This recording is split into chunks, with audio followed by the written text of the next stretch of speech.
esta se trata de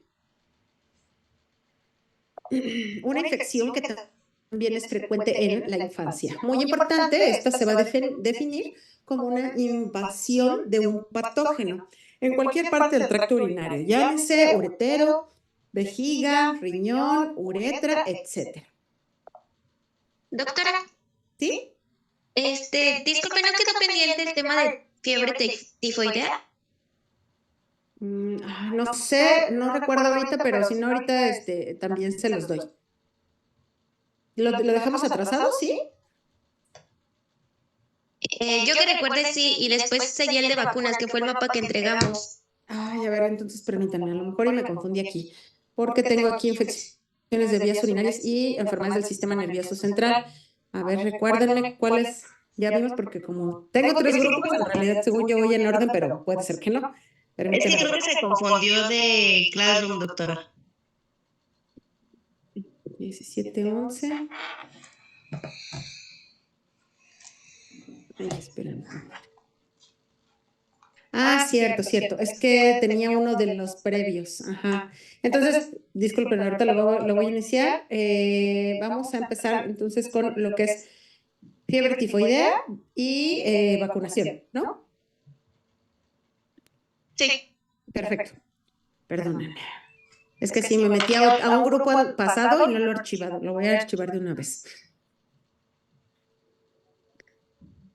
Permítanme tantito.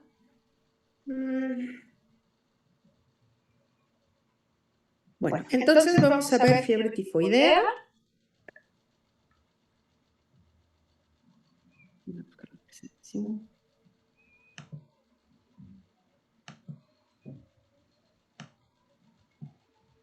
Aquí está.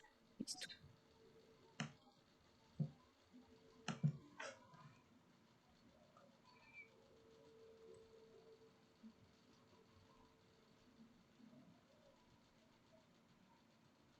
Bueno, la fiebre tifoidea es una infección que comúnmente se puede ver en los países en vías de desarrollo como es el de nosotros. Sin embargo, en el caso de México, más bien tendemos a pensar que todo es fiebre tifoidea, lo cual no es cierto. Entonces, bueno, aquí lo importante es que sepan cuándo sí hay que sospechar de estas y hay que quitar algunas falacias que en realidad no se correlacionan con esta enfermedad. Entonces, dentro de la introducción, muy importante es que sepan que esta es una infección sistémica. Eso significa que la bacteria, que es Salmonella typhi, va a pasar hacia el torrente circulatorio provocando una serie de eventos que ahorita vamos a ver. Su incidencia, como les comentaba, es frecuente en países en vías de desarrollo y es muy poco frecuente en algunos, bueno, bien en los países desarrollados. Entonces, bueno, pues aquí les enseño. En realidad, todavía tenemos como bacteria endémica a esta salmonela, la cual representa o provoca casi 21 millones de casos anuales, de los cuales van a tener una mortalidad de 216,000 cada año. Esta incidencia también varía de acuerdo a... Un tantito que voy a aceptar a nuestros compañeros y... Varía, puede ser más de 100 casos por cada 100,000 habitantes, particularmente en Asia, el sur de África y también Latinoamérica. Este es un área de riesgo que se ve en el mapa y podemos ver que prácticamente lo que es de México hacia abajo y lo que también involucra África y Asia en la parte sur también es una zona endémica.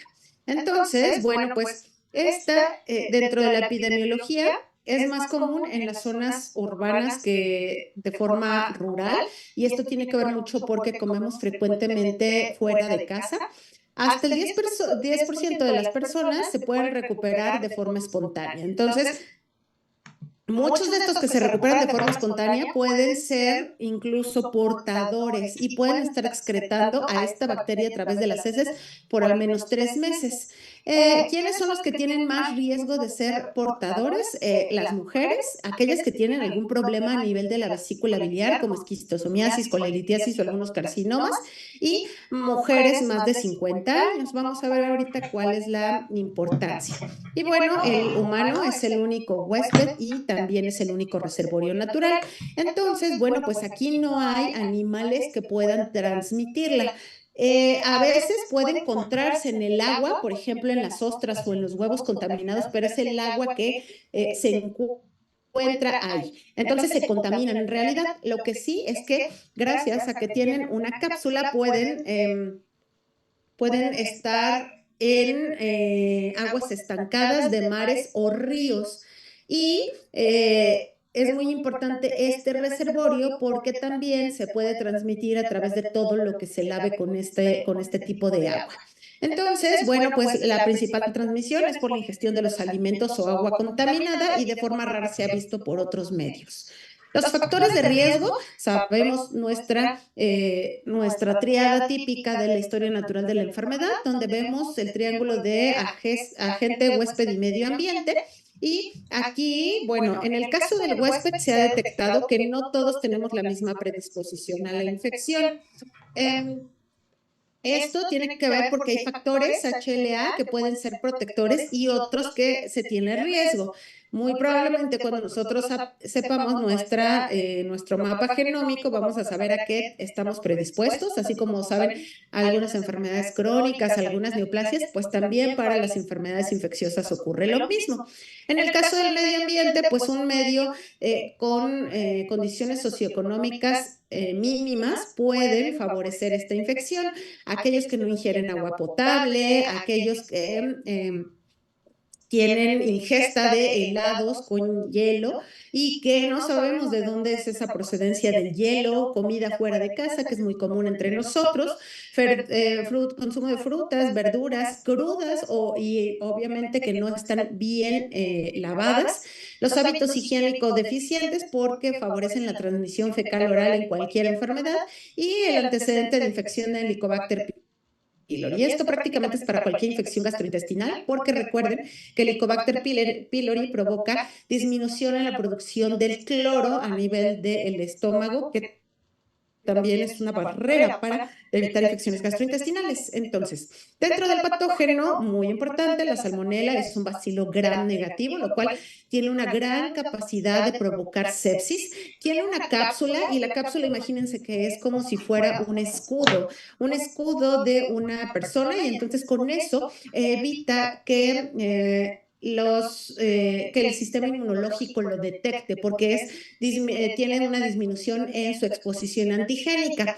También hay plásmidos que codifican la resistencia a fármacos y recuerden que estos son elementos genéticos que se encuentran dentro de ellos y que pueden transferirse de células madres a hijas para favorecer la resistencia. Tienen un flagelo con el cual se puede mover a través de muchos sitios, sobre todo del intestino hacia el torrente circulatorio y del torrente circulatorio a muchos otros sitios. Y como les dije, pues es resistente a la desecación, lo que hace que tal vez no necesita un huésped, pero puede vivir por mucho tiempo en el agua. Entonces, dentro de la patogenia va a entrar la bacteria a través de la ingesta de algún alimento contaminado, se va a ingerir, va a resistir también el ácido gástrico y el sitio donde va a reproducirse va a ser el ileón terminal, particularmente ahí porque se encuentra la mayor cantidad de placas de Peyer. Entonces, aquí lo que ocurre es que este es el epitelio, podemos ver que aquí se encuentran las células intestinales y va a pasar a través de estos enterocitos, puede pasar principalmente por vía transcelular y va a ser recibida por una célula presentadora de antígeno y un macrófago. Aquí pues se va a tratar de eliminar a esta bacteria, pero si nosotros tenemos alguna inmunodeficiencia o hay mucha cantidad de bacterias que pueden pasar, entonces se va a favorecer que haya una diseminación hematógena. Ya que ocurre esto, llamado bacteriemia, se va a diseminar al hígado, al vaso y a la médula ósea. Esto ya va a ocurrir en 24 horas de haberse ingerido la bacteria si el inóculo es suficiente para provocar enfermedad. Y bueno, el periodo de incubación, que es muy importante, que recuerden que es desde que entra la bacteria hasta que produce enfermedad, va a ser de entre 8 a 14 días. Aquí, bueno, pues la salmonela puede persistir en algunos macrófagos del vaso o también puede persistir en la vesícula biliar, favoreciendo el estado de portador, que ya dijimos que es aquel paciente que no recibe tratamiento, hasta un 10% puede tener este estado, particularmente las mujeres. En los datos clínicos, principalmente es la fiebre, que al inicio es baja y después va a ser de alto grado, va a ser prolongada, de hecho puede durar hasta 4 semanas si no se trata. Obviamente, si va a remitir en el 90% de los casos y puede ser persistente.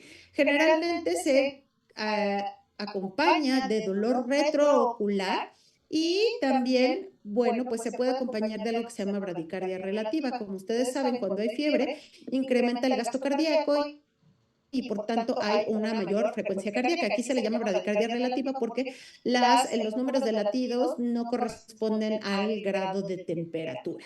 Como les dije, se acompaña de cefalalgia y puede tener además mialgias, astenia, anorexia, náusea, que sin tratamiento pueden causar algo como síndrome de fatiga crónica. A nivel abdominal, como la bacteria se va a diseminar en los órganos linfáticos y también en el sistema retículo endotelial, llámese hígado y vaso, entonces puede provocar hepatomegalia y esplenomegalia y de ahí provocar un dolor abdominal secundario. Además, como algunas otras manifestaciones que tal vez no sean constantes en todos los pacientes, pero que hay que interrogar, es la presencia de un exantema maculopapular que se presenta sobre todo en la espalda y en las extremidades, en el 25% de las personas y que también puede presentarse, bueno, en la primera semana que hay fiebre. Además, dentro de las alteraciones gastrointestinales pueden tener una lengua saburral y una lengua descamada. En el caso de los niños se acompaña frecuentemente de diarrea, pero ojo, en los adultos y adolescentes, en vez de tener episodios de diarrea, van a tener constipación, por lo cual no siempre debe de presentar esto. Además, de forma extremadamente rara, menos del 1%, pueden tener tos seca bronquítica acompañada de roncos y crépitos diseminados. El cuadro clínico puede variar, generalmente en los niños menores de 5 años, casi siempre esto va a ser una infección compatible con una diarrea viral, aunque sea la misma salmonela la responsable. Y en los neonatos, como son niños que tienen su sistema inmune todavía no maduro, van a dar datos compatibles con una infección generalizada, datos de sepsis, y pueden tener fiebre, vómito, diarrea, distensión abdominal, ictericia. Entonces, bueno, pues la enfermedad severa, ¿en quién va a ocurrir? Si un paciente se diagnostica, o bueno, más bien empieza con datos de fiebre tifoidea y no se diagnostica o no se trata de forma adecuada, hasta el 10 a 15% pueden tener una enfermedad severa. El otro 10% va a remitir y va a volverse portador. Y esto también va a depender de la virulencia del inóculo, si es inmunocompetente o no, y el 80% restante va a eliminar esta bacteria curándose de forma espontánea.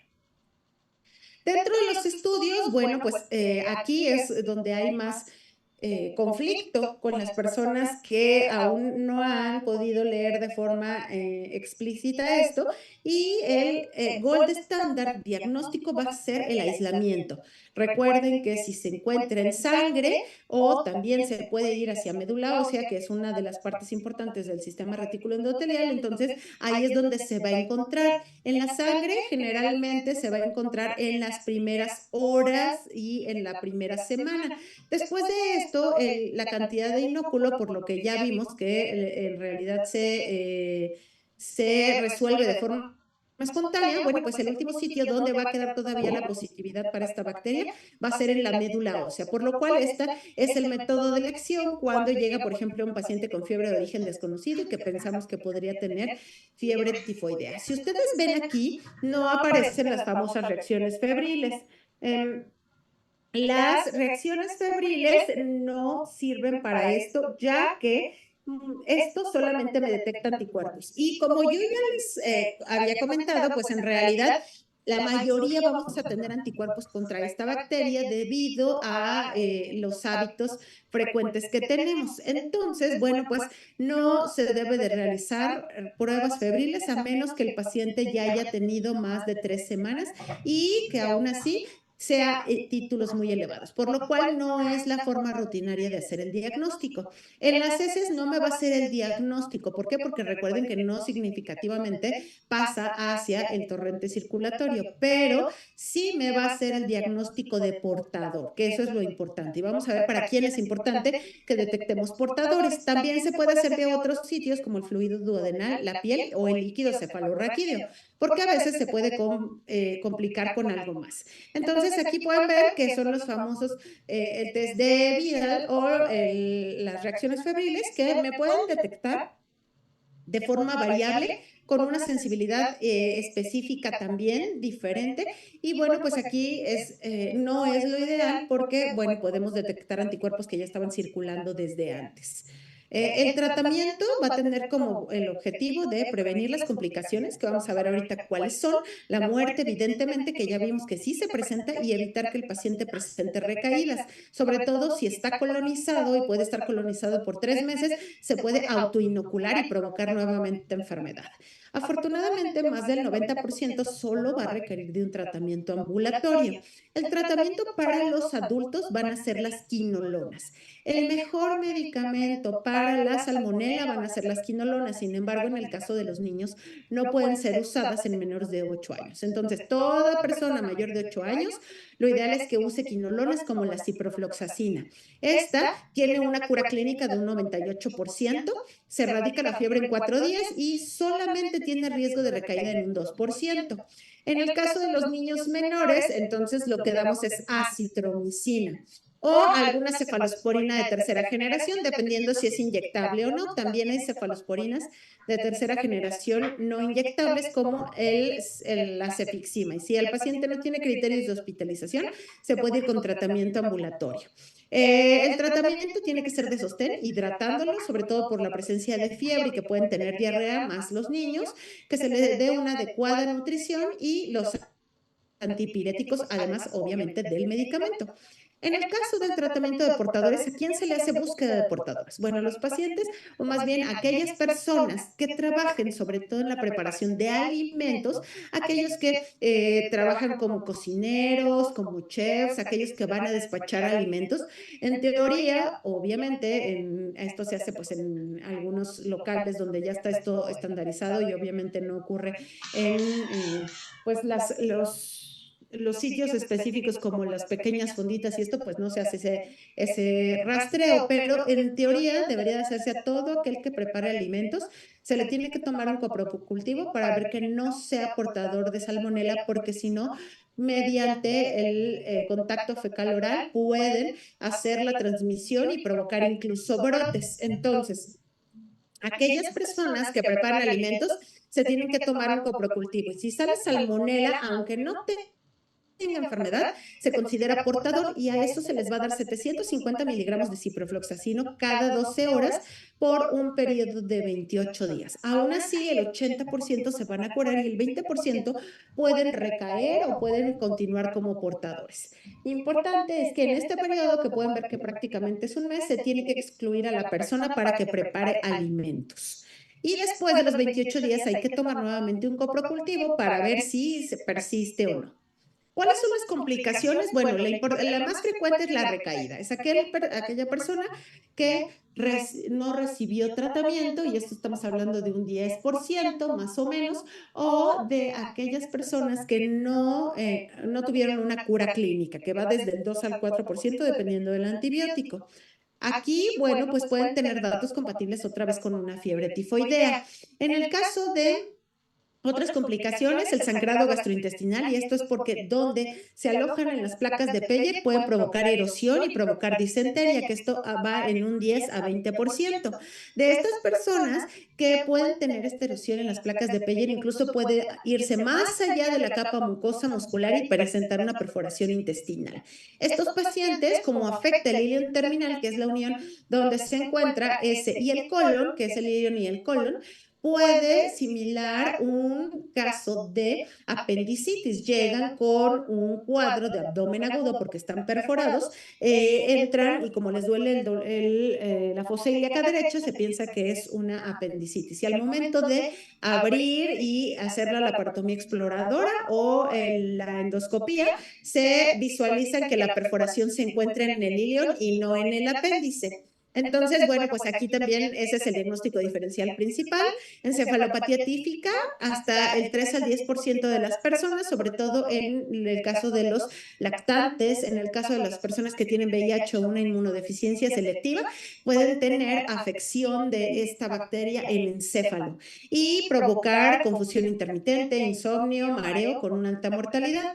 Y algunos pacientes pues pueden tener muchas complicaciones que van desde coagulación intravascular diseminada, granulomas, abscesos, síndrome hemofagocítico, pseudotumor cerebri o síndrome urémico hemolítico, entre muchas otras complicaciones más que son extremadamente raras, pero que se han reportado. La prevención tiene que ser obviamente con las medidas higiénico-dietéticas como la ingesta de agua potable, también el lavado y cocimiento de los alimentos o en su caso la desinfección adecuada, así como el saneamiento ambiental. Y bueno, en el caso de México no se usan las vacunas. Aquí pueden ver que hay algunas vacunas.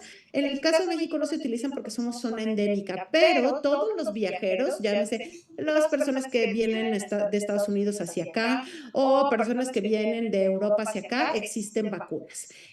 Bueno, hay tres tipos de vacuna, la polisacárida, que esta es para mayores de 2 años y que se aplica subcutánea o intramuscular en dosis única, lo que me va a dar una eficacia de 3 años. También se encuentran algunas otras vacunas. Ay, aquí creo que se me borró alguna más. Bueno, es que acá está. Bueno, aquí hay otra vacuna que es una vacuna viva oral. Estas son pastillas, que es obvio una alternativa muchísimo más factible porque se da a través del tracto gastrointestinal y simula una infección.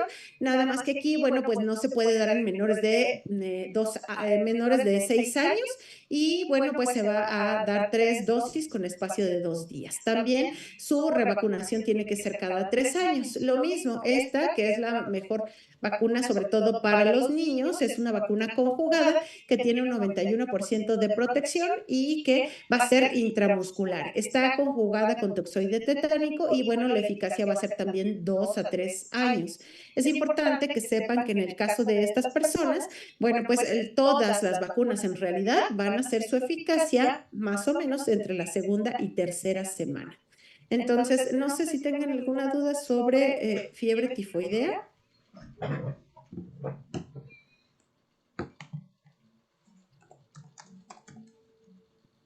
No.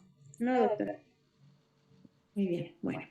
Si me pueden mandar ustedes un link, porque como yo no tengo link, bueno, no tengo Zoom abierto, entonces me se va a tardar 10 minutos en darme otra clave. Entonces, si ustedes pueden generarla y me la pasan, con mucho gusto me conecto para continuar con lo de vacunas. Sí, doctora, se lo mandamos por ahí.